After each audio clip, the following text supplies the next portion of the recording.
I was walking to the second field next to an occupied field number 1, and I eyed my favorite spot, catcher. I always wanted to be in that spot but never got to due to the talented catcher we already had on our team. When I got to the field, I started unpacking my materials. My coach yelled from a distance, "Start practicing, you won't get better if you don't practice." Right as he said that, I raced to where my teammates were standing, repeatedly throwing the ball back and forth, and I asked to throw with my teammate Liz.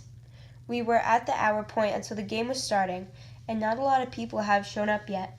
I especially noticed that our catcher, Sarah, has not showed up yet.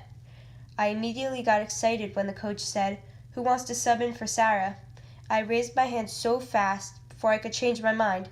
I thought this was my chance to show the coach that I can be just as good or better catcher than Sarah. The game was starting soon, and I got an extra gear my coach had always brought, just in case someone had forgotten to bring something. I put it on slowly because it was quite complicated gear to me. I walked out the batter's box and got into my position. Our pitcher named Hannah pitched a test throw, and it perfectly fit into my glove.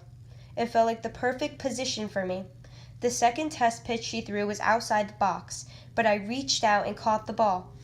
I saw the umpire walking toward me to see if I was ready. I said yes to him, and it had been the most awkward yes I have ever said. I was a little nervous, but I knew what I had to do to make the coach put me in for Sarah. The first pitch was about to be thrown, and I knew that she had a reputation for pitching really fast. I quickly got into position and caught the ball from the air. The pitcher then threw another pitch, and the girl had hit it to third. The batter got to first base safely. I was a little bit upset, but I knew I needed to calm down and get a hold of myself. The second batter came to the box, and she hit the first pitch that was thrown at her. She wanted it, and I got her out by throwing to first base, but the first batter ran to second and was safe. Before the next pitch was thrown, I locked eyes with the second base hitter, and I knew she was going to steal. There was just something I knew that she was going to do.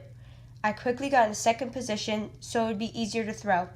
I nodded at the pitcher to give her a sign that I was going to throw to third base. Hannah threw the ball, and I grabbed it from the air and chucked the ball over my shoulders to third base. I was so shook when I saw the third baseman catch the ball and tag the runner out. I was so happy that I finally did something I dreamed about all season. That night I was thinking about catching. I really enjoyed that position, and I felt like I should practice catching more often. I asked my mom, and she, of course, being the supportive mom that she is, said yes. Now I practice catching with my sister almost every day to get better. I can already see my improvement. I can't wait for next season so I can steal Sarah's spot. I was also hoping to be a catcher in high school and maybe college if I keep practicing.